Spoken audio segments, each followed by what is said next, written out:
আমাকে স্বপ্নের মাধ্যমে জোর করে উঠানো হয়েছে। আমি হিন্দুদের সাথে মিশে মিশে মিশে মিশে 5-6 বছর মিশে মিশে নাচ গানের জগতে চলে গেছিলাম। আমি নাচ করতাম, আমি গান করতাম, জিম করে বডি ফিগার বানায় আমি মডেলিং করতাম। ঠিক এমনই একটা দিন হাতে গিটার নিয়ে কনসার্টে গান করতেছি, ঠিক সেই মুহূর্তে আজান আমার কানে ভেসে আসে। আমি আসমানের দিকে তাকায় আফসোস করে বললাম, তোমার মতো মালিকের ধর্ম আমার গ্রহণ করা ঠিক হয় নাই। এই কথাটা কুফরি, কিন্তু আমি যে হালাতে ছিলাম আমার ক্ষেত্রে এটা কুফরি ছিল না, কারণ আমি তো কুফর কাফের হয়ে যাওয়ার মতো অবস্থা। অত্যাচার সহ্য করতে করতে কুফরি বান মেরে মেরে আমাকে হিন্দুই অনেকটা বানায় ফেলাইছিল। বাকি ছিলাম শুধুমাত্র লা ইলাহা ইল্লাল্লাহকে অস্বীকার করা। বাকি সবকিছু পুজো, আচ্ছা পুজো খাইতাম, মন্দিরে যাইতাম, আমার মন চাইতো না, আমাকে কেমন যেন আমি আমার আয়ত্তে ছিলাম না। আপনাকে যদি আমি কুফরি বান মারি, আপনি আপনার আয়ত্তে থাকবেন না। আপনি নিজ হাতে নিজের সন্তানকে জবাই করবেন, আপনি কিছুই টের পাবেন না। কুফরি বান এত খারাপ, যেই শালা বিশ্বাস করে না আমার সামনে আসো। অনেক আছে আমি সব বিশ্বাস করি না, কয় আমার নবীকে পর্যন্ত মারা হয়েছে। কি মারা হয় নাই? নবীর চুলে 11টা গিট দেয় নাই এই যে আলেমরা আছে। আমি কি মিথ্যা বলতেছি? হুজুর আমি কি মিথ্যা বললাম? সূরা ফালাক আর সূরা নাস নাজিল হলো কেন? এই 11টা আয়াত এই বান কাটার জন্যই স্পেশালি নাজিল হয়েছে। এটাকে অস্বীকার করার কোনো উপায় নাই। এটা এত ভয়ঙ্কর। পৃথিবীতে ইবাদত আছে দুইটা, এক হচ্ছে আল্লাহর আর এক হচ্ছে শয়তান। এই বান এটাই হচ্ছে শয়তানের ইবাদত। নাউজুবিল্লাহ বলেন। নাউজুবিল্লাহ। ইবাদত দুইটা না, ইবাদত একটাই। ইবাদত কয়টা? একটা। আল্লাহর ইবাদত এটাই হচ্ছে একটা। ধর্ম হাজার হাজার ধর্ম নাই, ধর্ম একটাই, বাকি সব অধর্ম। আমি যদি বলি হাজার হাজার ধর্ম আছে, তাহলে অন্য ধর্মকেও আমি ধর্ম বলে স্বীকৃতি দিলাম না। অন্য কোনো ধর্ম নেই, ধর্ম একটাই, ইবাদত একটাই। তো আপনাকে যদি আমি বান মারি তাহলে কি করব? ওই যে কালী ও মহামায়া এরকম হিন্দুদের মূর্তি আছে, ওই মূর্তিগুলো প্রকৃতপক্ষে খারাপ জিন। এই জিন দ্বারা বান মারা হয়। আমার বাবা তান্ত্রিক, আমি নিজেও পারি এটা করতে, শিখেছি। বাবার যারা গুরুদেব এরা মারছে। এই গুরুদেবরা লাশ খায়, কাঁচা লাশ খায়, আবার লাশের ছাই, পুরানো যে ছাই গায়ে মাখে। দেখবেন আজকে মোবাইলে সার্চ করবেন অঘোরী সাধু, অঘোরী সাধু। এরা কত ভয়ঙ্কর তান্ত্রিক। ত্রিপুরা এরা থাকে, ত্রিপুরার একটা পাহাড় এদের দখলে। ওই অঞ্চলে পা রাখলেই আপনি ওদের আয়ত্তে চলে যাবেন, যত বড়ই পীর হন না কেন। হ্যাঁ, এই কথাটা ভুল বললাম। যত বড়ই পীর যদি হন, আপনার যদি সেরকম আমল থাকে, গা হাত পা বন্ধ দেওয়া থাকে, আপনার কিছু হবে না। কিন্তু আমল ছাড়া যাবেন আপনি, ওদের কুফরি বানের মধ্যে পড়ে যাবেন। এত খারাপ জায়গা ওইটা। আমাকে সেই আধা পাগল বানায় ধীরে ধীরে ধীরে হিন্দু বানানো হয়েছিল। আমি কিন্তু শেষ পর্যায়ে চলে এসেছি। আমি মাঝখানে কথা বলি নাই, মাঝখানে কথা অফ রেখে শেষ পর্যায়ে কথাগুলো বলছি। কনসার্টে উঠে আসমানের দিকে তাকায় বললাম, তোমার মতো মালিকের ধর্ম গ্রহণ করা আমার ঠিক হয় নাই। আমি তোমারে ভালোবাসে ভুল করছি। দেখবেন আমার ক্ষেত্রে নাউজুবিল্লাহ ছিল না। দেখবেন আপনি যারা খুব ভালোবাসেন, সে যদি আপনাকে অবহেলা করে, তখন তার প্রতি আপনার অভিমান হবে, হবে না? তোমাকে ভালোবেসে ভুল করলাম। আমার স্ত্রী, আপনার স্ত্রী যদি আপনাকে অপমান করে, অবহেলা করে, আপনিও আপনার স্ত্রীকে গিয়ে বলবেন এক সময়, তোমাকে ভালোবেসে ভুল করেছি। ঠিক এমনটাই আমি আল্লাহর ক্ষেত্রে বললাম। এর আগেও অনেকবার বলেছি, মসজিদের পিলার ধরে কান্নাকাটি করেছি। মসজিদকে বলেছি, আরে আমার তো রুহু চাচ্ছে ভিতরে আসতে, আমার বডি আসতে পারে না। বডি অধিকাংশ সময় শরীর নাপাক থাকে। ওরা আমাকে জিন দ্বারা আধা পাগল বানায় 18টা বছর রাস্তায় রাস্তায় ঘোরায় বেড়াইছে। ছাত্র বয়সে ক্লাসের টপ লেভেলের ছাত্র ধীরে ধীরে লো কোয়ালিটি হয়ে গেছি। এমন কোনো ক্লাস নাই আমি মাই খাইনি, এমন কোনো ক্লাস নাই আমি পিছনে বসে হাউমাউ করে কান্নাকাটি করিনি, এমন কোনো কিতাব নাই যেই কিতাবে আমার চোখের পানি পড়ে নাই। আজকে প্রধান বক্তা এমনি এমনি হই নাই, কঠোর সাধনা, চোখের পানি, এর বিনিময়ে আজকে আল্লাহ এখানে তুলেছে। আমার যোগ্যতায় আমি হতে পারি নাই। কিয়ামতের মাঠে যখন আল্লাহ বিচার করবে তখন দেখেন ভিডিও দেখাবে, এই পাগলটা আল্লাহর জন্য কি করছে সব দেখাবে। সত্যি আল্লাহকে পাওয়া এত সহজ না। আবার ছাত্র বয়স থেকে আমার আল্লাহর ওলি হওয়ার স্বপ্ন ছিল। আমি শুধু আলেম হতে চাইনি, আমি চাইছিলাম ওলি হব। এই জন্য আমার কোনো বন্ধু নাই, কোনো বান্ধবী নাই, কারোর সাথে মিশি না। আমাকে শুধু মাহফিলের সময় দেখতে পাবেন, এছাড়া সারা বছর আমারে খুঁজে পাবেন না। হয় নদীর পাড়ে, না হয় জঙ্গলে বসে জিকির করি একা একা।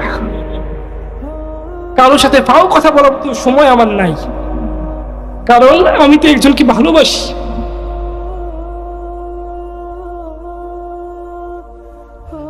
আর আজকে ভোলার মানুষের সামনে বুকে হাত রেখে বলতে পারি আমার আল্লাহ আমাকে ভালোবাসে, সত্যি ভালোবাসে। আজ পর্যন্ত যারা যারা আমার ক্ষতি করেছে তাদেরকে আল্লাহ পথের ভিখারি বানাই দিয়েছে। কোনো কিছু পাওয়ার জন্য ইসলাম গ্রহণ করি নাই। আজও আমার ঘর বাড়ি নাই, সহায় সম্পত্তি নাই। এই যে মাহফিলগুলো করি টাকার জন্য না, একটা বাজেট বলি, ছোটখাটো একটা অ্যামাউন্ট বলি, না হলে যাওয়া আসার ভাড়া আছে, বিভিন্ন খরচ আছে। কিন্তু আপনি যদি বলেন আমার কাছে টাকাই নাই হুজুর, শুধু গাড়ি ভাড়া আছে, আপনি একটু আসেন, আমি আপনার মাহফিলটা ক্যান্সেল করতে পারবো না। কারণ মাহফিলটা কার? যাকে ভালোবাসি তার মাহফিল ক্যান্সেল করতে পারবো? আমরা বক্তারা যখন এই স্টেজকে ব্যবসা বানাই নিছি, সেদিন থেকে এই দেশের মানুষের জনগণের কপাল থেকে হেদায়েত উঠে গেছে। আমরা চিনি টাকা, আমরা কি চিনি? টাকা। টাকা, টাকার জন্যই আজকে মাহফিল করতে আস। টাকা নাই, মাহফিলে আপনি পাবেন না। আবার আমরা বড় বড় বক্তা, ভিতরে ইখলাস নাই, আল্লাহর জন্য মুহাব্বত নাই। কসম খোদার, কিয়ামতের মাঠে আল্লাহর প্রতি মুহাব্বত যার অন্তরে থাকবে না, সে যদি জান্নাতও পায় অবহেলিত ভাবে জান্নাত পাবে। আমি মনে করি নিজেই নিজের বিবেকে হাসরের ময়দান কায়েম করি, মনে করি যে আল্লাহ আমার সামনে উপস্থিত, আমাকে শিকলে বেঁধে কাঠ গড়ায় উঠানো হয়েছে, আর আমার উকিল স্বয়ং নবী। কে? আমি কল্পনা করি আল্লাহ আমাকে প্রশ্ন করছেন, আব্দুল্লাহ তুমি নামাজ কেন পড়েছো? হে আল্লাহ, নামাজ পড়লে যে জান্নাতে যাব তাই। রোজা কেন করেছো? রোজার উপহার দেবেন তাই। যাকাত দিয়েছো কেন? যাকাত না দিলে সাপ হয়ে কামড়াবে তাই। আল্লাহ যদি আমাকে বলে, ওরে আব্দুল্লাহ নামাজ পড়লি জান্নাতের জন্য, প্রতিটা ইবাদত করলি জান্নাতের জন্য, জাহান্নামের হাত থেকে বাঁচার জন্য, একটা সেজদা দেখা, যেই সেজদা শুধু আমাকে ভালোবেসে তুই করছিস, একটা সেজদা দেখা। আমি আল্লাহ যদি বলতাম তোরা নামাজ পড়বি, কালাম করবি, তোকে জাহান্নামে পোড়াবো, তোরা কেউ নামাজ পড়তিস না, কারণ তোরা আমাকে ভালোবাসিস না। হ্যাঁ, অবশ্যই জান্নাত পাওয়ার জন্য ইবাদত করা যাবে, জাহান্নামের হাত থেকে বাঁচার জন্য ইবাদত করা যাবে, কিন্তু মুত্তাকি যারা, যারা মুমিন, যারা ভালোবাসে কাকে? তাদের অন্তরে ভালোবাসা কার থাকে? এই জন্য রাবেয়া বসরি দৌড়াচ্ছেন, এক হাতে আগুন আর এক হাতে পানি। একজন লোক রাবেয়া বসরিকে বলছেন, কি ব্যাপার, তুমি দৌড়াও কেন? রাবেয়া বসরি বলছেন, আমি সেই জাহান্নামটাকে পানি দিয়ে নিভাই দেব যারা জাহান্নামে পুরার ভয়তে ইবাদত করে, তাই এই হাতে আগুন কেন? রাবেয়া বসরি বললেন, আমি সেই জান্নাতকে পুরাই দেব এই আগুন দিয়ে যারা শুধুমাত্র জান্নাত পাওয়ার লোভে। আমলি বয়ান, কিন্তু খুব হার্ড লেভেলের বয়ান দিছি আজকে, সাধারণ জনগণ বুঝবে না। আল্লাহর সঙ্গে যারা মোহাব্বত আছে সে আজকে আমার বয়ানটা বুঝছে কি বয়ান দিছি, ঠিক কিনা মুসলমান? আল্লাহকে যে ভালোবাসে না, আজকের বয়ান তার মাথার উপর দিয়ে উড়ে উড়ে চলে গেছে, সে কিছু বোঝে নাই। আর যার চোখে আল্লাহর মোহাব্বতে পানি আসে, তার কলিজাটা এখন নরম হয়ে গিয়েছে, ঠিক কিনা বলেন? ঠিক না? যে আল্লাহকে ভালোবাসে না, আমার বয়ান সে কিছুই বোঝে নাই, শুনতে ভাল লাগছে, অন্য দেশের বক্তা, মাঝে মধ্যে একটু গজল গাচ্ছি, এই জন্যই সে শুনতেছে। আর যার সাথে আমার আল্লাহর মোহাব্বত আছে, সে সারা রাত্রি যদি বয়ান করে সে থাকবে, ঠিক কিনা? সারা রাত থাকবেন কে কে? হাত তুলে দেখান তো আল্লাহকে। আল্লাহ কবুল করুন বয়ান, আমিন। আল্লাহ তাআলা স্বপ্নে দেখালেন সেই ব্যক্তিকে যিনি আমাকে কালেমা শরীফ পড়াইছিলেন, নাম বলবো না। তিনি আমাকে বললেন যে, আব্দুল্লাহ, বাড়িঘর ছেড়ে আবার হিজরত করো। হিজরত করে আবার দিক বিদিক হয়ে হাঁটতেছি, বাড়ির কেউ জানে না, পালাই গেছি। এবার প্রাপ্ত বয়স্ক আমি, এবার কোর্টে গিয়ে এফিডেভিট করলাম। পরবর্তীতে আর কি হলো শোনেন। বললাম না, প্রায় আধা পাগলের মতো অবস্থা, প্যান্ট শার্ট পরা আমি, দাড়ি মারি কাটা, কিছু নাই। আমি কিন্তু আলেম, কিন্তু আমি আধা পাগল হয়ে কুফরি বানে কি হয়ে গেছি, আধা পাগল হয়ে নাচ গান শুরু করে দিয়েছি। স্বপ্নে দেখালো আল্লাহ তাআলা আমাকে, এইবার আবার হিজরত করো। বাড়িঘর ছেড়ে দিয়ে আবার দিক বিদিক হয়ে হাঁটতে লাগলাম। হাঁটতে হাঁটতে দেখি একটা বাস, একটা কি 2017 সাল একটা বাস।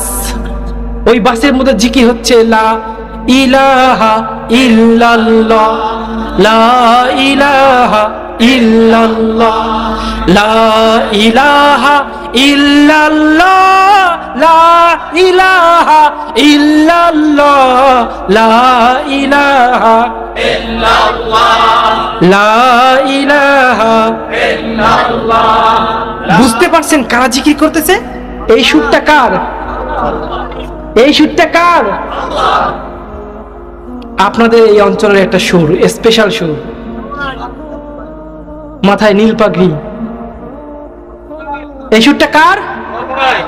লা ইলাহা ইল্লাল্লাহ, লা ইলাহা ইল্লাল্লাহ, লা ইলাহা ইল্লাল্লাহ, লা ইলাহা ইল্লাল্লাহ। চিনতে পেরেছেন? কোন দল? ইসলামী আন্দোলন? আমি তো একটা জানি না বাবা, আমি বাসের মধ্যে ঢুকে গেছি, ঢুকে জিকির, আমিও জিকির করি, হাতিরাও জিকির করে। এক জাকিরিন আর এক জাকিরিনের সঙ্গে কি আছে? এইখানে জাকিরিন কারা আছে? হাত তোলেন তো।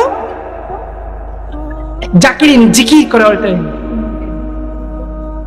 আলহামদুলিল্লাহ, কবুল করুন, আমিন। চরমনেই যারা মুরিদ তারা তো জিকির অল টাইম করারই কথা, কারণ প্রধান সবক তো এইটা, ঠিক কিনা? সবসময় জিকির, শুধু বাথরুম বাদ দিয়ে। আর আমার তো মাঝে মধ্যে এমন হইতো, বাথরুমে বসেও আমার জিব্বা নড়ে, হঠাৎ করে সেন্স ফিরে আসছে, আরে আমি তো বাথরুমে জিব্বাটা কামড়ায় ধরছি, এখন জিকির করা যাবে না, জিব্বা কামড়ায় ধরে রাখি।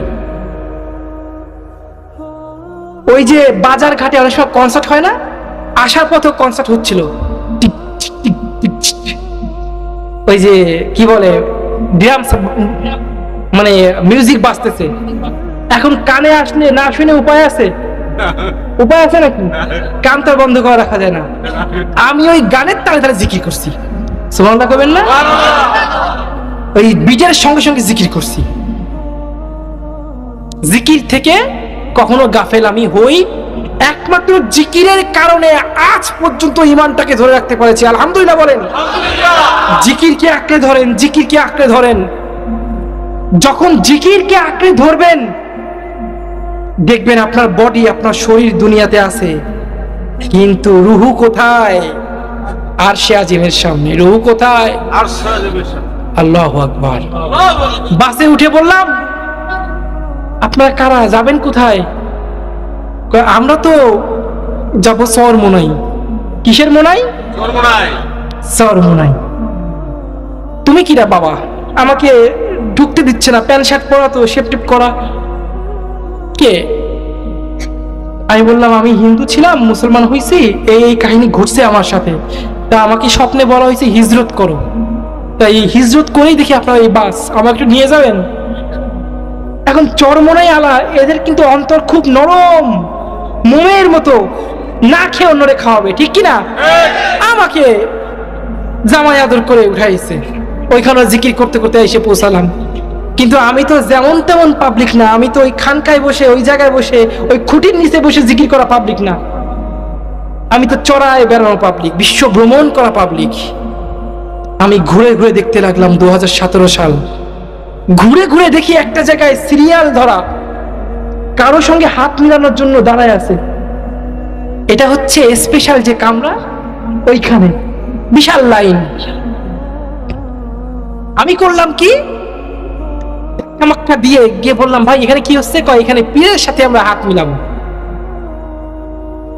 আমার মন বলে আমাকে হিজরত করার হুকুম দেওয়া হয়েছে, পীর আমার এখানে আসবে, এই পর্যন্ত সময় আমার নাই। আমি পীরের দিকে দৌড়াই, ধাক্কায় মাক্কায় খেইলে গুতোয় একদম ওই যে ইয়ে কি বলে, ওই স্পেশাল যে রুম, মেহমান খানা, ওইখানে ঢুকে গেছি। সুবহানাল্লাহ কইবেন না? ঢুকে গেছি, এখন তো আমার কেউ বের করে না, সোফায় বসে আছি। এইবার ওই বছর 2017 সালে হেলিকপ্টারে আসছিল সৌদি আরবের ধর্মমন্ত্রী, উনিও আমার পাশে বসা। সুবহানাল্লাহ। আমি বসে আছি, রুগ্ন শুকনো শরীর, গাঞ্জা খারের মতো চেহারা। হ্যাঁ, গাঞ্জা মাজা খাইনি, কিন্তু ওই রকমই চেহারা। এলমের নূর, আমলের নূর সব চলে গেছে, বিধ্বস্ত, আধা পাগল। ওইখানে গিয়ে চুপচাপ বসে আছি। পীর সাহেব আসলেন, এসে আমরা দুজন দাঁড়ায় গেছি, ওই যে ধর্মমন্ত্রী উনিও দাঁড়ায় গেছেন, আর আমিও দাঁড়ায় গেছি। দুজনেই হাত বাড়িয়েছি হাত মিলানোর জন্য। এখন পীর সাহেব তো আমারই চেনে না, আমি কি ডাইরেক্ট পীর সাহেব জানে এটা? জানে না। পীর সাহেব যখন নাকি ওনার হাতে হাত দিতে যাবে, আমার মুখ থেকে কেমনে কেমনে বের হয়ে গেছে, হুজুর আমি হিজরত করে আইছি, আমি নবমুসলিম। আমি অবাক হয়ে দেখলাম, ধর্মমন্ত্রীকে হাত না মিলায় উনি আমাকে বুকে জড়ায় ধরলেন। কে? ফাইজুল করিম সাহেব। কে? ফাইজুল করিম সাহেব। বিন্দু মাত্র অহংকার তার মধ্যে আমি পাইনি। মনে রাখবা মুসলমান, এই দেশে ইসলাম কায়েম করতে গিয়ে আমার শায়েখের রক্ত ঝরেছে, আমার শায়েখের হাতে ইসলামের পতাকা উড়বে উড়বে ইনশাআল্লাহ।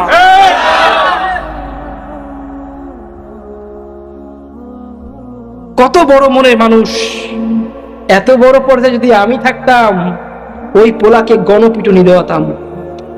উনি ক্ষমা করে দিছে। আমার যদি কোটি কোটি মুরিদ থাকে, আমারটা পাওয়ার থাকবে না?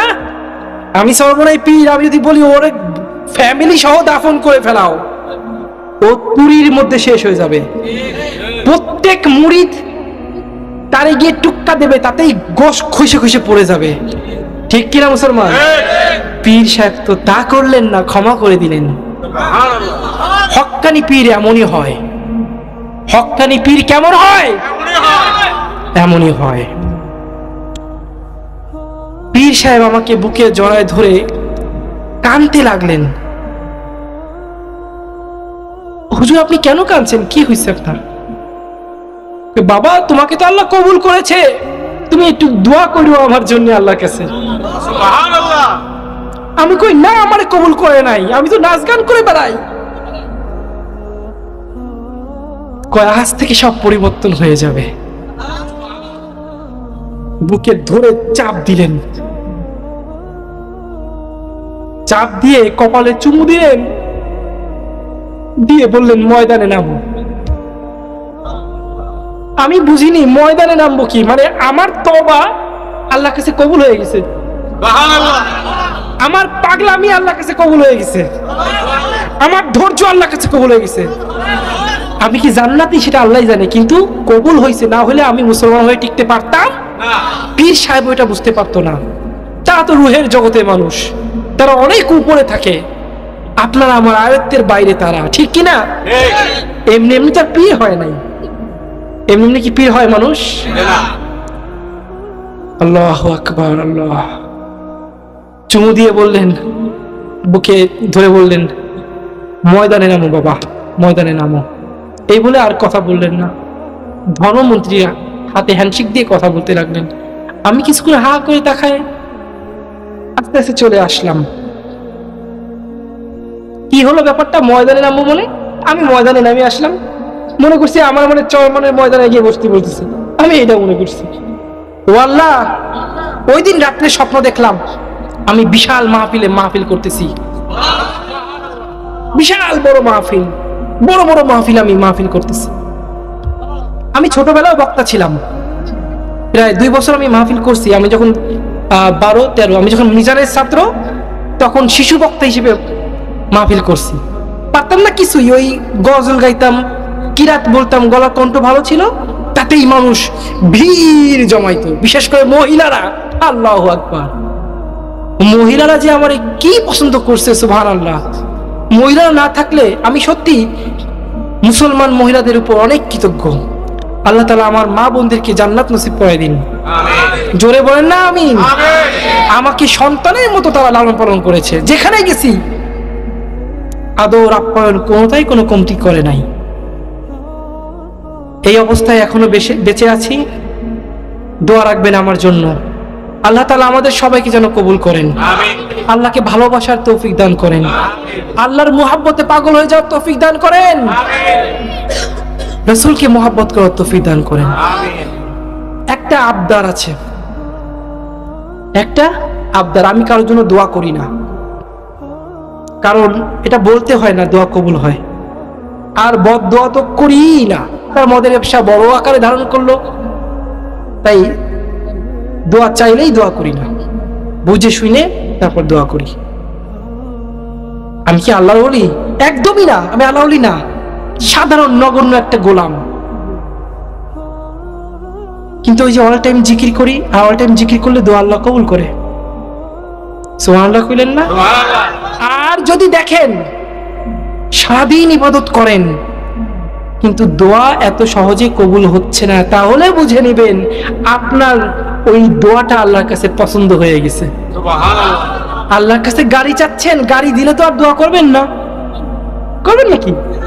আল্লাহ কয় তোরে আস্তে আস্তে গাড়ি দেব, তুই আর একটু কান্নাকাটি কর, তোর চাওয়া আমার কাছে খুব ভালো লাগে রে বান্দা। তুই যখন চাইস আমার কাছে, আমি তখন মুগ্ধ হয়ে যাই। আল্লাহ তাআলার ক্ষেত্রে শব্দ চয়ন খুব সাবধানে করতে হবে, ঠিক আছে? আমরা বক্তারা এটা খেয়াল করি না। নবী রাসূল, সাহাবী, তাদের স্ত্রীগণ এবং আল্লাহ তাআলা সবার ক্ষেত্রেই শব্দ চয়ন খুব ভদ্র ভাষায় করতে হবে, ঠিক কিনা? ঠিক। কাউবয়, তারপর ইনটেক, হ্যান ত্যান এগুলো বলা যাবে না। আল্লাহ কবুল করুন আমাদের। তো এই হচ্ছে আমার সংক্ষিপ্ত জীবন কাহিনী।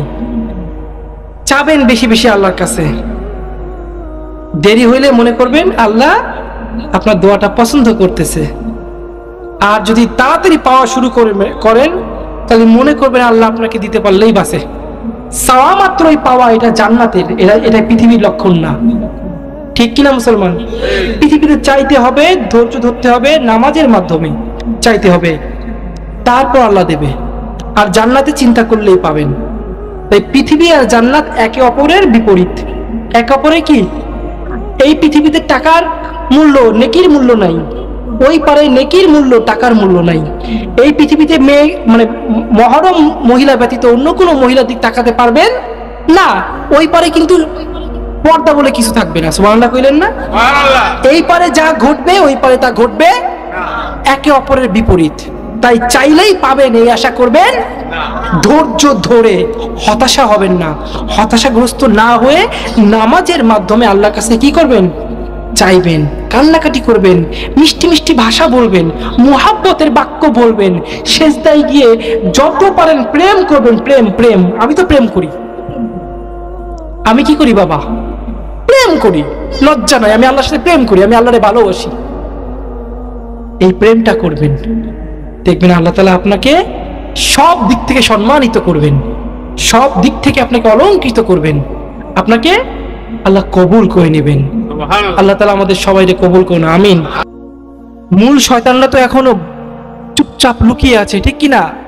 যে কোনো মুহূর্তে ফনা তুলে আবার ছোবল দেবে।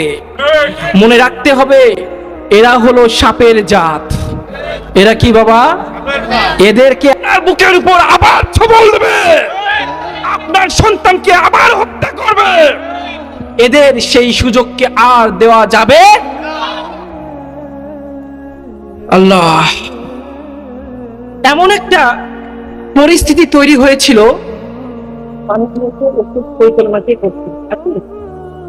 আল্লাহ কষ্ট দিন। এটা কি উষ্ণ পানি? ঠান্ডা পানি, একটু উষ্ণ গরম, উষ্ণ গরম। এদের বিরুদ্ধে আমি 2021 সালে প্রকাশ্য বিভিন্ন মাহফিলে বলে গিয়েছি, এরা সুযোগ পেলে কিন্তু একটা গণহত্যা চালাবে। এদের টার্গেট ভারতকে খুশি রাখার জন্য যদি 16 কোটি মুসলমানের গর্দান নিতে হয় তবুও তারা নিয়ে ছাড়বে, ঠিক কিনা? তবু ওর স্বামীকে এসে খুশি রাখবে। এমন একটা দল এদেশের মানুষ অন্ধভাবে করেছে যে পালিয়ে যাওয়ার সময় একবার বলেও গেল না, ঠিক কিনা? মাঠে কর্মীরা তখন আন্দোলন করতেছে, মুখোমুখি সংঘর্ষ। সেই মুহূর্তে হেড পর্যায়ের, মাথার পর্যায়ের সবাই যদি পালিয়ে যায়, কর্মীদের অবস্থা কি হয়? হ্যাঁ, একদিকে ছাত্রলীগ, যুবলীগ এরা যুদ্ধ করতেছে সাধারণ জনগণের সাথে, অপরদিকে মাথার উপর দিয়ে হেলিকপ্টারে কি আপা সইলা যায়, ও আপা সইলা যায়, ঠিক কিনা? ওই দৃশ্য দেখে আমি শুনেছি, আমি দেখেছি অনেক ছাত্রলীগ আফসোস করেছে, হায় আমরা কার জন্য যুদ্ধ করতেছি। তবুও শুকরিয়া, বড় কিছু হওয়ার আগে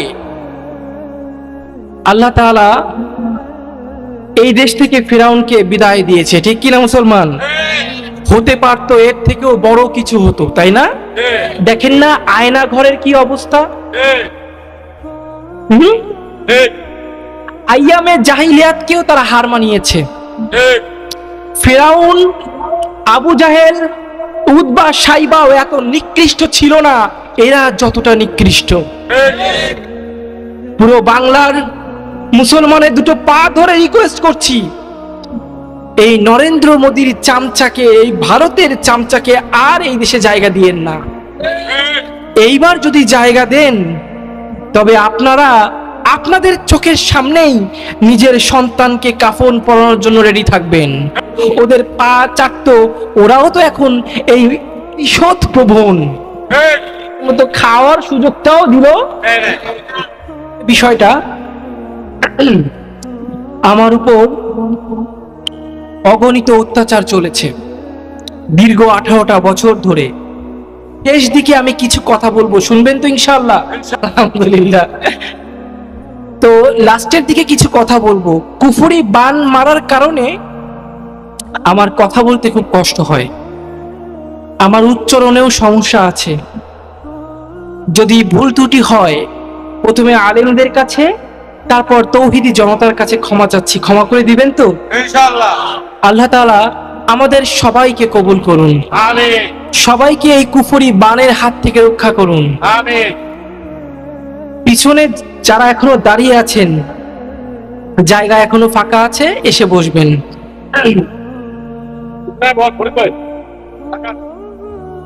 রিভাবটা একটু দেন তো, রিভাব।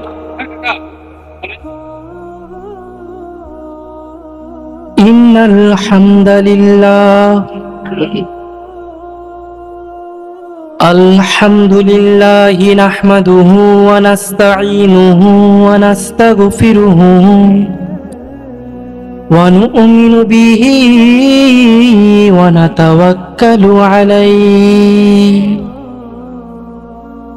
ওয়া নাউযু বিল্লাহি মিন শুরুরি আনফুসিনা ومن سيئات أعمالنا من يهده الله فلا مضل له ومن يضلله فلا هادي له ونشهد أن لا إله إلا الله وحده لا شريك له ونشهد أن سيدنا ومولانا محمد صلى الله تعالى وعلى آله وأصحابه وبارك وسلم أرسله بالحق بشيرا ونذيرا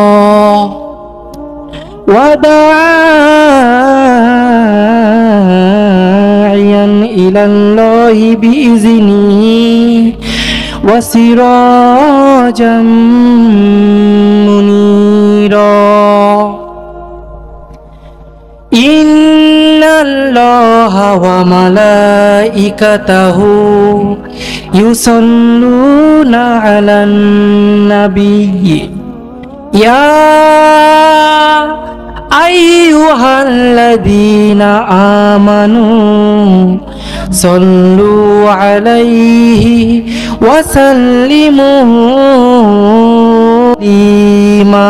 اللهم سيدنا مولانا محمد اللهم صل على سيدنا وعلى آله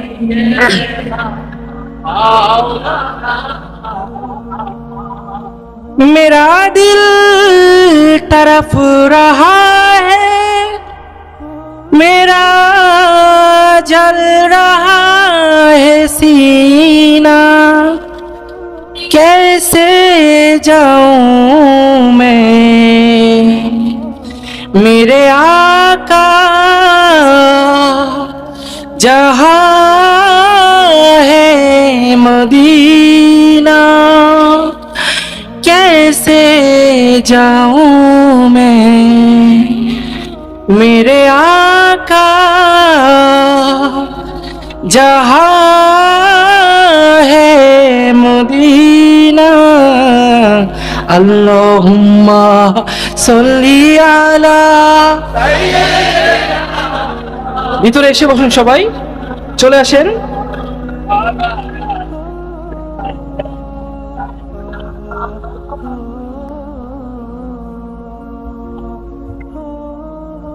লা ইলাহা ইল্লাল্লাহ জোরে লা ইলাহা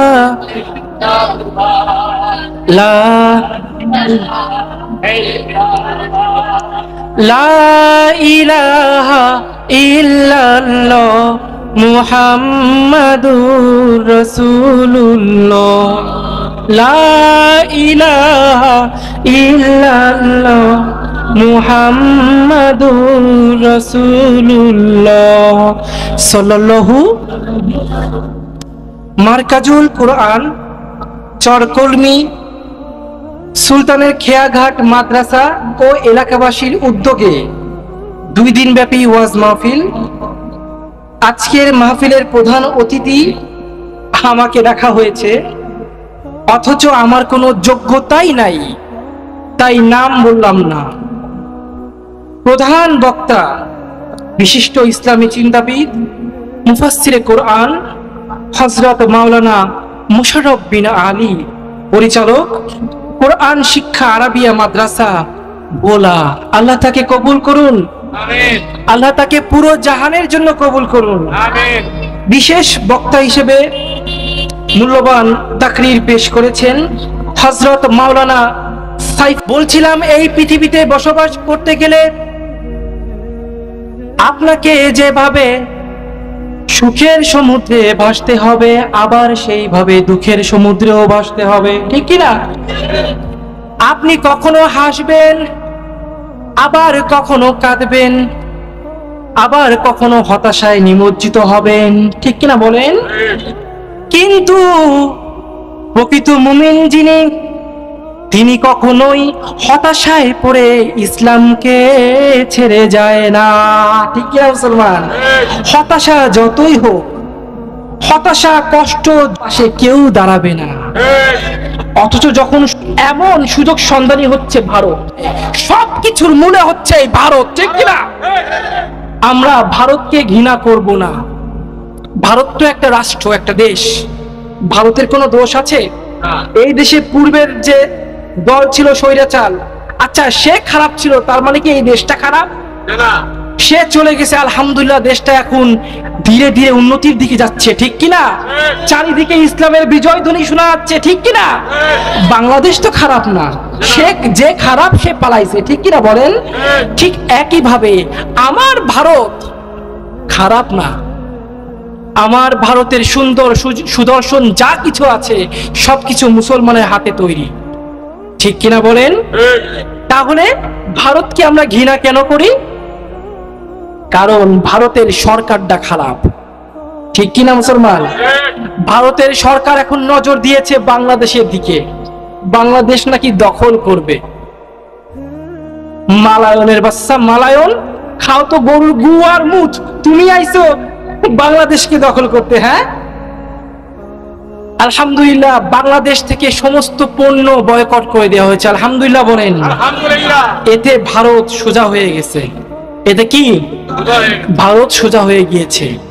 ভারত মনে করেছিল 16 কোটি মুসলমান গাঞ্জা খাইয়ে রাত্রে ঘুমায় থাকে, আসলে তা নয়। এদেশে সূর্যের সাথে, সূর্যের উদয় হয় কোরআনের আওয়াজের সাথে, ঠিক কিনা? আল্লাহর ধ্বনির সাথে সূর্য উদয় হয়, সূর্য ডোবে কার ধ্বনিতে? সুতরাং সেই দেশের মুসলমানের মধ্যে আর কিছু থাক বা না থাক, ইসলাম থাকবেই থাকবে, ঠিক কিনা? কথা একটাই, যদি মরতে হয় মরব, শরীরে ঘাম দিতে হয় দেব, রক্ত দিতে হলে দেব, জীবন দিতে হলে দেব, তবু এই দেশের 1 ইঞ্চি মাটি ভারতকে দেব না, দেব না, দেব না, ঠিক কিনা? লিল্লাহে তাকবীর।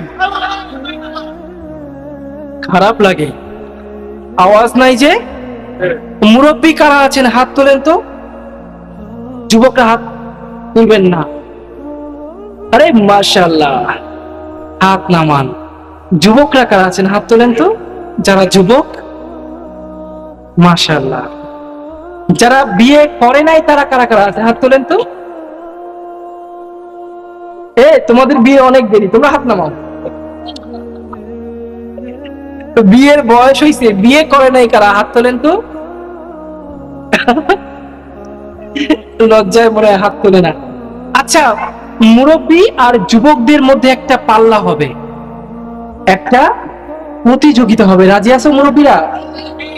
যুবকরা স্টপ, শুধুমাত্র মুরব্বীরা একটা তাকবীর দেবেন, যুবকরা আওয়াজটা ফলো করবেন, লিল্লাহে তাকবীর। এবার যুবকদের পালা, রেডি আছো যুবকরা? হবে?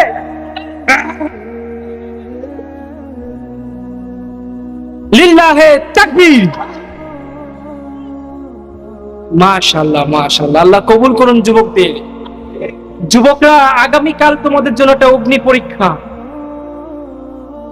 আগামীকাল অগ্নি পরীক্ষা।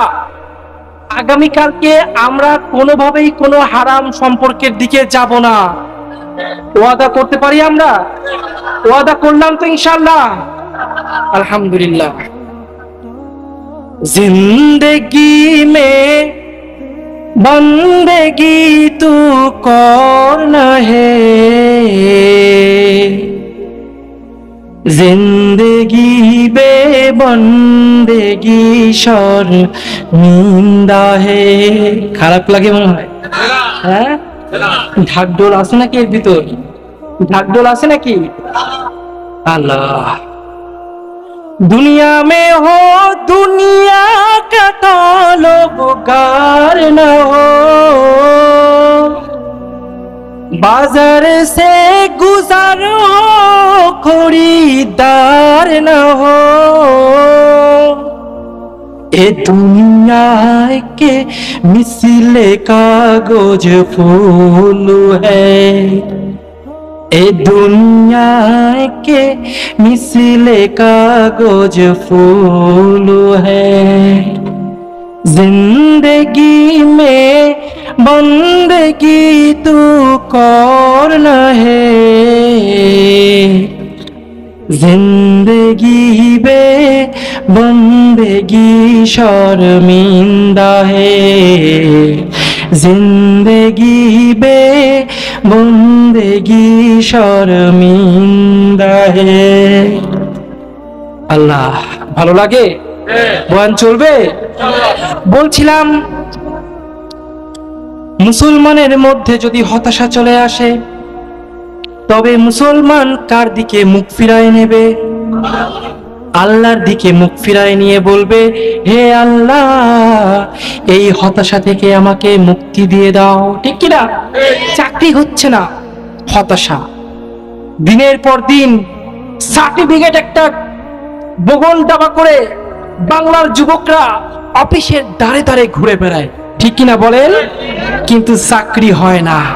অথচ বিগত সরকার ভারতের 26 লক্ষ যুবককে চাকরি দিয়েছে, আর এই দেশের জনগণ চাকরি না পেয়ে অটো চালায়। ঠিক কিনা?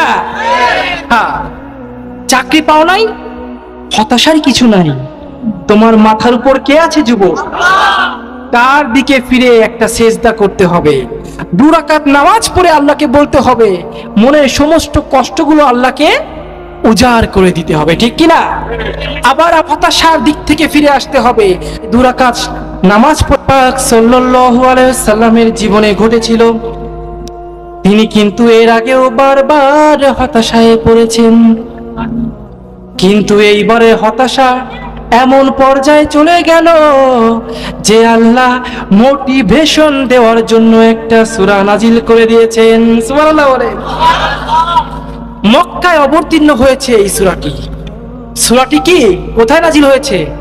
মক্কায়। খারাপ লাগে না? আল্লাহ একবার ইহুদিরা মিলে একত্র হয়ে সলা পরামর্শ করলো যে মুহাম্মদ নামের একজন ব্যক্তি এসেছেন, তিনি নবী কিনা এটা পরীক্ষা করা দরকার। তখন ইহুদির একজন ঠাকুর বলল, ঠিক আছে, তুমি তারে গিয়ে 3টা প্রশ্ন করবা। কি করবা বাবা? কথা কয় না। 3টা প্রশ্ন করবা। 3টা প্রশ্ন করবা। 3টা প্রশ্ন করার পরে যদি সে 2টার উত্তর দেয় তবে সে নবী হবে, যদি 3টার উত্তর দেয় তবে সে নবী না, আবার যদি উত্তর দিতে না পারে তবে সে কি? নবী না। এই সলা পরামর্শ অনুযায়ী ওই ইহুদিরা চলে আসলো রাসূল পাক সাল্লাল্লাহু আলাইহি সাল্লামের কাছে। এসে বললেন 3টা প্রশ্ন। এসে বললেন, ইয়া রাসূলুল্লাহ, জুলকারনাইন সম্পর্কে কি জানেন? আসহাবে কাহাফ সম্পর্কে কি জানেন? রূহ সম্পর্কে কি জানেন? এই 3টা প্রশ্নের প্রথমটা করেছিল। করার পরে উনি বললেন, দ্বিতীয়টা উত্তর আমি আগামীকাল জানাবো। কি করবো বাবা? আগামীকাল জানাবো। কিন্তু আগামীকাল জানাবো এটা বলে রাসূল পাক সাল্লাল্লাহু আলাইহি সাল্লাম ইনশাআল্লাহ বলতে ভুলে গিয়েছেন। এর ফলে বিভিন্ন রিওয়ায়াতে এসেছে, কোন রিওয়ায়াতে এসেছে 15 দিন, আবার কোন রিওয়ায়াতে এসেছে 40 দিন পর্যন্ত ওহী নাজিল হয় নাই। কি নাজিল হয় নাই বাবা? ওহী নাজিল হয় নাই। এদিকে ওই যে ইহুদি, তারা সবাই ছুটে এলো পরের দিন রাসূলের কাছে প্রশ্নের উত্তর জানতে চাইলো, কিন্তু ওহী তো নাজিল হয় না। একদিন, 2 দিন, 3 দিন কেটে যায়, ওহী নাজিল হয় না। মক্কার কাফেররা এইবার পেয়ে বসলো, রাসূল পাক সাল্লাল্লাহু আলাইহি ওয়াসাল্লামকে আঘাত করে বলতে লাগলো, হে রাসূল, আপনাকে আপনার আল্লাহ পরিত্যাগ করে গিয়েছেন, আপনাকে আপনার আল্লাহ ছেড়ে দিয়েছেন, আপনার সাথে সম্পর্ক আপনার আল্লাহ চিরদিনের জন্য বন্ধ করে দিয়েছেন। এই রকম কথা শুনতে শুনতে আমার রাসূল হতাশায় পড়ে গেলেন। দিনের পর দিন কেটে যায়, রাতের পর রাত কেটে যায়, আমার নবী সেজদায় পড়ে কাঁদেন আর বলেন, ইয়া আল্লাহ, এমন কোন অপরাধ করেছি কি তুমি আমাকে এমন বড় শাস্তি দিচ্ছ? মক্কার কাফেররা আমাকে এমন ভাবে অপমান করে, রে আল্লাহ, সহ্য করতে পারছি না। হে আল্লাহ, তোমার পক্ষ থেকে যদি উত্তর না আসে তবে আমি তাদের কাছে দিনের পর দিন আরো ছোট হয়ে যাব। দিনের পর দিন কেটে যায়, অনেক দিন, প্রায় 15 দিন কাটে। রাসূল পাক সাল্লাল্লাহু আলাইহি সাল্লাম ব্যথিত হৃদয়ে একটা ঘরের কোনায় বসে আল্লাহর কাছে বারবার ফরিয়াদ করতে থাকেন, হে আল্লাহ, আমাকে আপনি ক্ষমা করে দেন, যদি কোনো ভুল করে থাকি আমাকে মাফ করে দেন। কি অন্যায় করেছি, কেন আমার দিক থেকে মুখ ফিরে নিয়েছেন? কাফেররা তো বলছে আপনি নাকি আমার দিক থেকে মুখ ফিরে নিয়েছেন, আসলে কি তাই? আচ্ছা বলেন তো, রাসূল পাক সাল্লাল্লাহু আলাইহি সাল্লামের দিক থেকে কি আমার আল্লাহ কখনোই মুখ ফিরাতে পারেন? পারেন?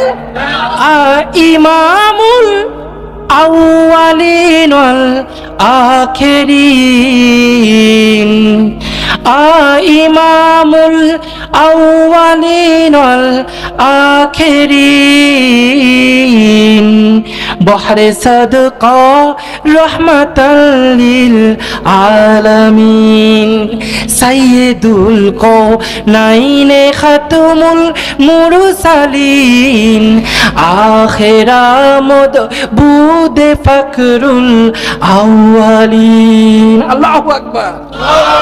সেই রাসূল পাক সাল্লাল্লাহু আলাইহি সাল্লামের জন্য বুকে হাত রেখে একবার দরুদ পাঠ করুন, বলুন সাল্লাল্লাহু আলাইহি ওয়াসাল্লাম।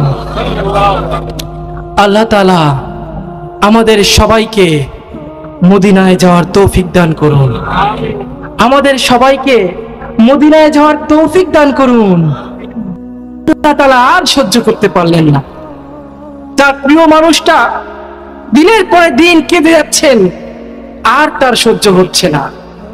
এইবার তিনি ওহী নাজিল করে দিলেন। কেন কেন তাকে এই 15 দিন ওহী নাজিল করেন নাই? কয়েকটা কারণ আছে। 1 নম্বরে, ওহী হচ্ছে heavy weight, it's a very harmful, এটা খুব ভয়ঙ্কর, তেজস্ময়ী, এমন তেজস্ক্রিয়ত প্রজ্বলিত, যা সাধারণ কোনো মানুষের গায়ে যদি পড়ে জ্বলে পুড়ে ছাই হয়ে যাবে। এমন ভয়ঙ্কর ওয়েট জিনিস, যেটা রাসূল পাক সাল্লাল্লাহু আলাইহি সাল্লাম যখন উঠে করে যাইতেন, তার উপর যখন ওহী নাজিল হতো, উট হাঁটু পর্যন্ত মাটির নিচে দেবে যাইতো। আল্লাহু আকবার বললেন না? ওহী কত ওয়েটফুল জিনিস। শুধু তাই নয়, রাসূল পাক সাল্লাল্লাহু আলাইহি সাল্লাম যখন হিজরত করছিলেন, আবু বকর সিদ্দিক রাদিয়াল্লাহু তাআলা আনহুর কোলের উপর যখন মাথা দিয়ে শুয়েছিলেন, সেই অবস্থায় কিন্তু ওহী নাজিল হয়েছিল। আবু বকর সিদ্দিক রাদিয়াল্লাহু তাআলা আনহু বলেন, রাসূল যখন আমার রানে মাথা রেখেছিল তখন তেমন ওয়েট, তেমন ওজন মনে হয় নাই, কিন্তু যখন ওহী নাজিল হচ্ছিল তখন মনে হচ্ছে আমার পা, আমার হাঁটু যেন চূর্ণ বিচূর্ণ হয়ে যাচ্ছে।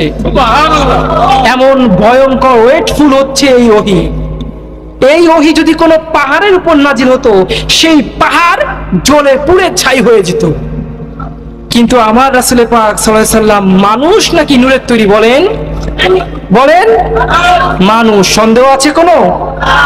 অনেকে নবীকে নূরের তৈরি বলে, ব্যাপারটা তা নয়। নবীর ভিতর নূর ছিল, তার মানে তিনি নূরের তৈরি নয়। এই যে রড লাইট, নূর মানে কি ভাই? আলো। এই যে লাইট গুলা, এইগুলোর ভিতর আলো আছে না? তাই বলে কি এটা নূরের তৈরি? আলোর তৈরি নাকি কাঁচ দিয়ে তৈরি?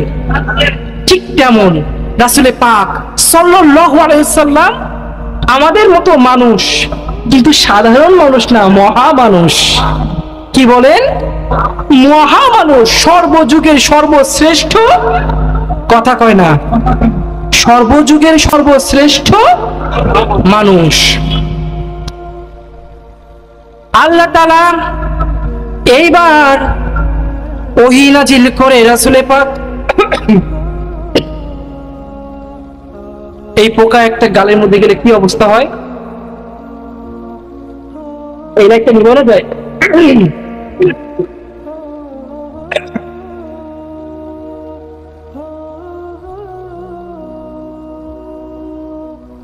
এটা শুরুতে করা দরকার ছিল, মনে ছিল না। আল্লাহ, যেটা বলছিলাম, খারাপ লাগছে মনে হয়। কলকাতার বক্তারা কিন্তু এমন সুর দেয় না। কলকাতার বক্তারা কি, ওই দেশে সুর চলে না। ওই দেশে সিদ্দিকী সাহেবকে নিয়ে গেলেও ভাত পাবে না। কারণ কি, সুর খায় না, কাটা কাটা কথা চলে। বিভিন্ন দেশে বিভিন্ন রকম ভাষার রেওয়াজ আছে, ঠিক না? বলেন ঠিক কিনা?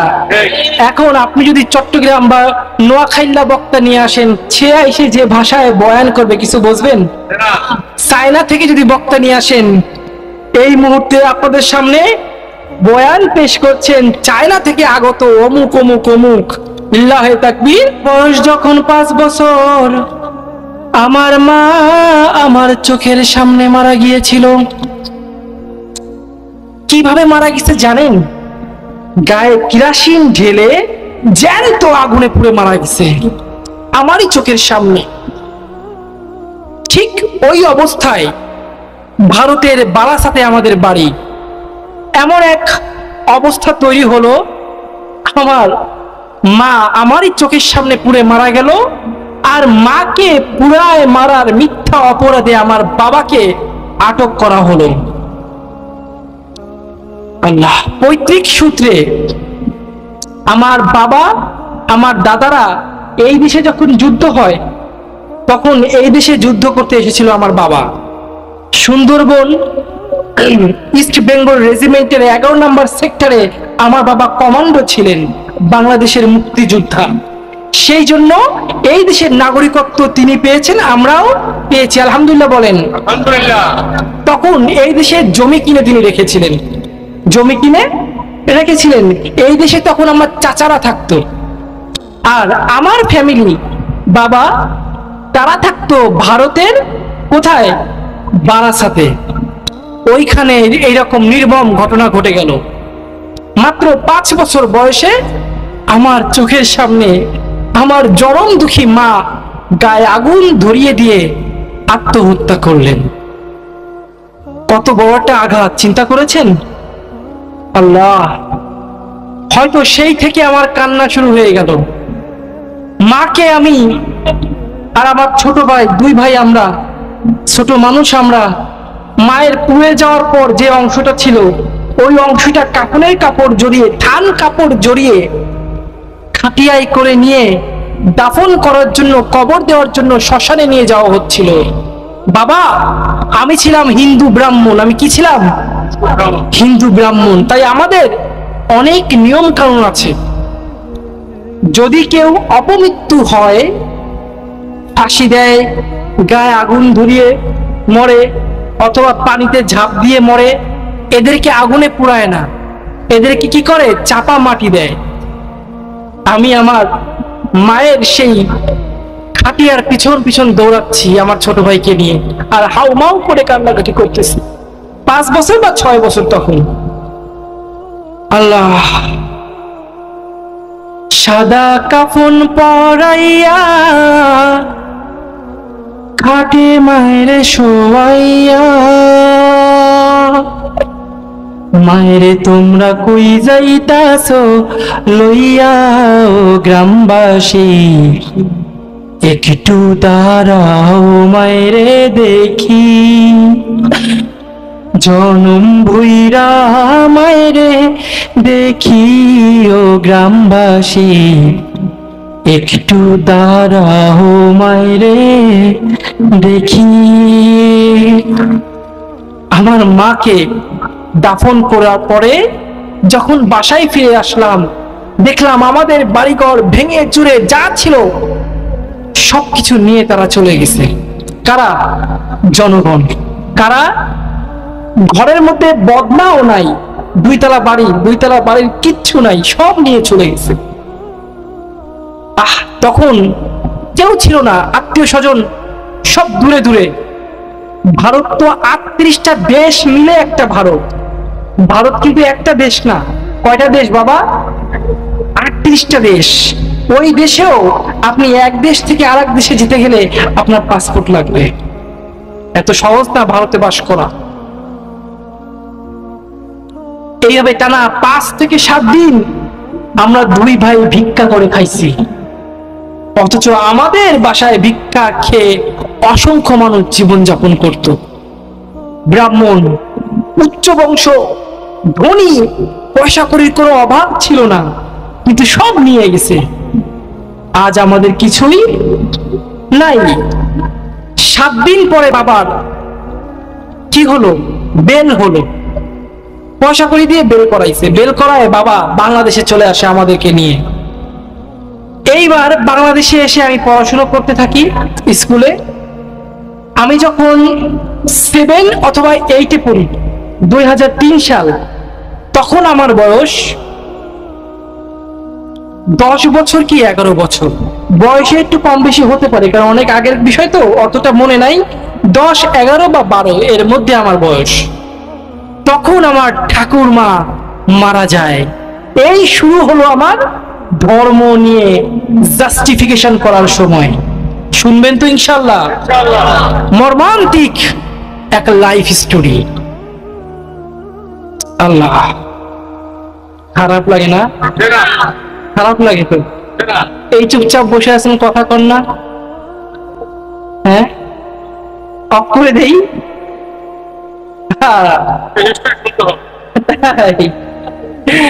হ্যাঁ, চুপ করে থাকলে তো এই দেশের অন্যান্য মানুষ যারা আছে তারা মনে করবে হয়তো মাহফিল শেষ, বক্তা একা একা চিল্লায়। চুপ করে থাকা যাবে না, আমার সাথে কথা বলতে হবে। লিল্লাহে তাকবীর। আওয়াজ হয় নাই, আসমান কাঁপাতে হবে। লিল্লাহে তাকবীর। মাশাআল্লাহ, আল্লাহ কবুল করুন।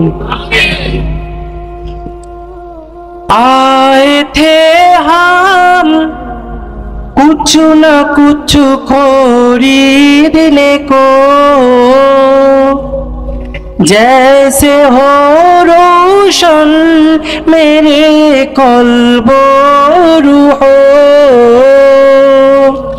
और न कोई चारा दो जहां में नहीं, और न कोई चारा दो जहां में नहीं।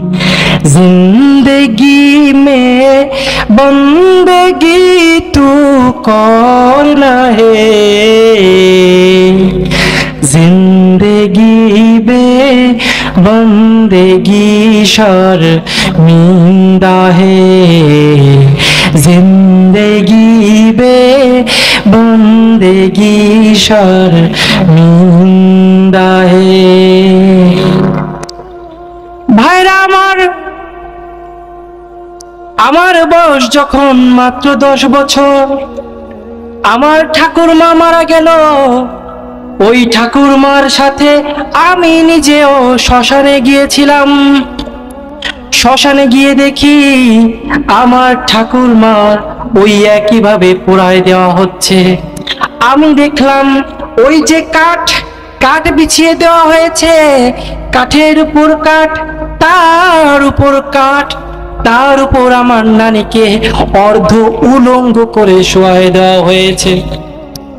আমি হিন্দু ভাইদেরকে বলছি, তুমি যদি আমার রব মহান আল্লাহ তাআলা ব্যতীত অন্য কাউকে সেজদা করো, অন্য কাউকে সৃষ্টিকর্তা হিসেবে মনে করো, অন্য কাউকে নিজের মাবুদ হিসেবে পূজা করো, মনে রেখো মরার সাথে সাথে তোমার জাহান্নামের আগুন জ্বলে উঠবে, ঠিক কি না?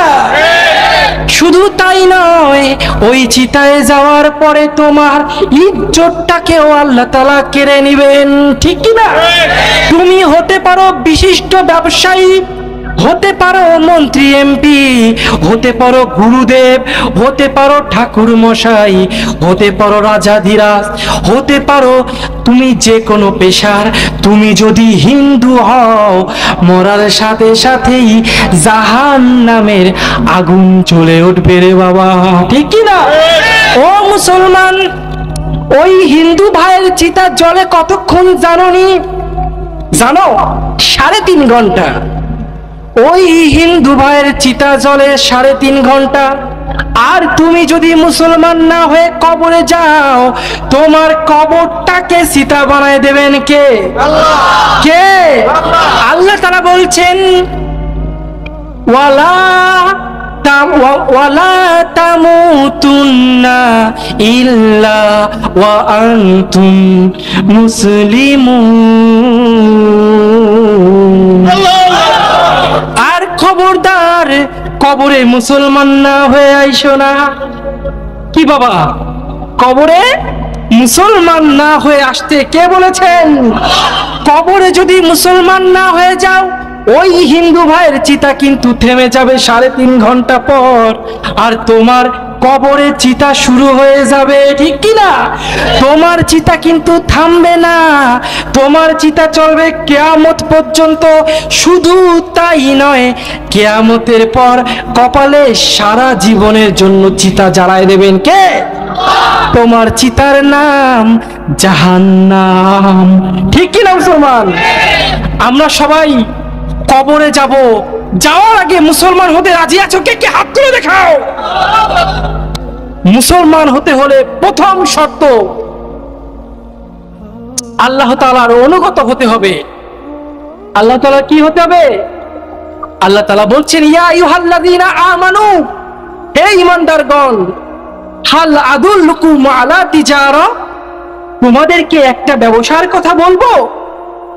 হাল আদুল্লুকুম আলা তিজারাতিন তুনজিকুম মিন আযাবিন আলীম, যদি এই ব্যবসাটা করো তবে জাহান্নামের কঠিন আগুন থেকে তুমি মুক্তি পাবে, এটা আশা করা যায়, ঠিক কি না? তার মানে আমি আল্লাহ তোমাদেরকে অবশ্যই সেই ব্যবসার কথাটি বলবো। সেই ব্যবসাটা কি? 1 নম্বরে তুমিনুনা বিল্লাহ, আল্লাহ তাআলার অনুসরণ করবেন না, অনুগত হতে হবে। অনুসরণ এক জিনিস, অনুগত আর এক জিনিস। অনুসরণ কি? আমি যেটা করব সেটা আপনারাই করতে হবে, তাই না? আর অনুগত হওয়া কি? আমার কাছে মাথা নত করা। আচ্ছা, আল্লাহকে কি অনুসরণ করা যায়? আল্লাহ তাআলা যা কর্মকাণ্ড করেন, আল্লাহু আকবার, তা কি আপনার আমার পক্ষে সম্ভব? ফাআলুল লিমা ইউরিদ, তিনি যা ইচ্ছা তাই করেন। কোন ফাকাত দিতে হবে, এই যে 5টা স্তম্ভ আছে এগুলো ঠিকমতো পালন করতে হবে, ঠিক কি না মুসলমান? কিন্তু করবেন কিভাবে? কাকে অনুসরণ করবেন? আল্লাহকে অনুসরণ করবেন। হ্যাঁ, অনুসরণ করবেন রাসূলকে, ওয়া রাসূলিহি। এরপরে আল্লাহ তাআলা বলছেন রাসূলকে অনুসরণ করতে হবে। কি করতে হবে? রাসূলকে অনুসরণ করে আল্লাহ তাআলা অনুগত হতে হবে। বুঝতে পেরেছেন মুসলমান? আজকের এই সুন্দর রজনীতে, পবিত্র রজনীতে আমরা সবাই নিয়াত করলাম আগামী কাল থেকে আমরা পরিপূর্ণ সুন্নাহ মাফিক জীবন চালাবো। রাজি আছো মুসলমান? হ্যাঁ, ওগো নবীর উম্মতেরা হয়ে আজি দিশেহারা, ওগো নবীর উম্মতেরা হয়ে আজি দিশেহারা, কোরআন হাদিস ছেড়ে চলো যখন যাহা চায় মনে, নবী বিনে কে দাঁড়াবে পুলসিরাত মিজানে, নবী বিনে কে দাঁড়াবে পুলসিরাত মিজানে। চলো চলো চলো মুবিন চলো নবীর সন্ধানে, নবী বিনে কে দাঁড়াবে পুলসিরাত মিজানে। ঠিক কিনা মুসলমান? আমরা সবাই নবীকে অনুসরণ করবো। আল্লাহ তাআলা কবুল করুন। ভাইরা আমার, কি বলছিলাম যেন? আমি সেই চিতার আগুনে পোড়ানো দেখতে গেলাম। এইবার যা দেখলাম তা দেখে আমার মাথা নষ্ট হয়ে গেল। আপনারা কেউ চিতার আগুনে পোড়ানো দেখেছেন? কে কে দেখেছেন হাত তোলেন তো। আল্লাহ, এক টুকরো জাহান্নাম দেখে এসেছেন। জাহান্নামে ঠিক এমনটাই হবে। পার্থক্য কি জানেন? এখানে চামড়া পুড়ে ছাই হয়ে যাবে, ওইখানে চামড়া পুড়ে গেলে আবার নতুন করে গজাবে। এই হচ্ছে শুধু পার্থক্য। এইখানে লাশ চিৎকার চেঁচামেচি করে না, মানে করে, আপনি শুনতে পান না। আর মৃত্যুর পর জাহান্নামে যখন আপনাকে আমাকে পোড়াবে, ঠিক এমন ভাবে আমরা কি করব? চিৎকার চেঁচামেচি করব। আল্লাহ তাআলা আমাদেরকে জাহান্নামের হাত থেকে রক্ষা করুন, বলেন আমিন। আমি দেখলাম, দেখার পরে আমার গায়ে জ্বর চলে আসলো। ভয়তে আমি হাউমাউ করে কান্না শুরু করে দিলাম। 10 বছর বয়স আমার, 10 কি 11 বছর বয়স আমার। বাসায় ফিরে আসলাম, এসে আমার ঘরে হাউমাউ করে কান্নাকাটি করতেছি। কি দেখলাম? আমাকেও তো মৃত্যুর পর ঠিক এইভাবেই পুরানো হবে। আমি হতে পারি ব্রাহ্মণ, হতে পারি ঠাকুর, কিন্তু আমাকেও তো পুরানো হবে, ঠিক কিনা? সায়েন্স বলে মৃত্যুর পর 24 ঘন্টা পর্যন্ত মস্তিষ্ক জিন্দা থাকে। তার গায়ে যদি ফুলের আঁচড়ও লাগে সে সব কিছু টের পায়, ঠিক কিনা মুসলমান? তাহলে লাশ 24 ঘন্টার মধ্যে পুরায় না? পুরায় কিনা? লাশ ব্যথা পায় না? এই যে লাশ ব্যথা পায়, এইটা বিজ্ঞান দ্বারাই প্রমাণিত। ইসলাম তো এটা বহু আগেই বলে দিয়েছেন, কিন্তু এটা বিজ্ঞান দ্বারাই প্রমাণিত। লাশ কি হয়? ব্যথা পায়, কিন্তু কিছু বলতে পারে না।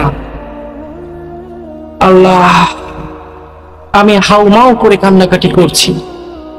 কানতে কানতে কানতে একদিন 2 দিন কেটে যায়, আমার নাওয়া খাওয়া কিছুই নাই। পানি দিয়ে বাবাকে বললাম, বাবা, এই আগুনের হাত থেকে আমাদের বাঁচার কি কোনো উপায় নাই? ও আমার বাবারা,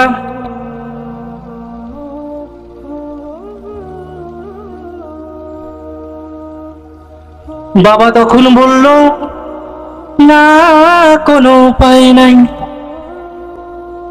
আমরা যারা হিন্দু আছি, আমাদের মৃত্যুর পরে সবাইকে আগুনেই জ্বলতে হবে।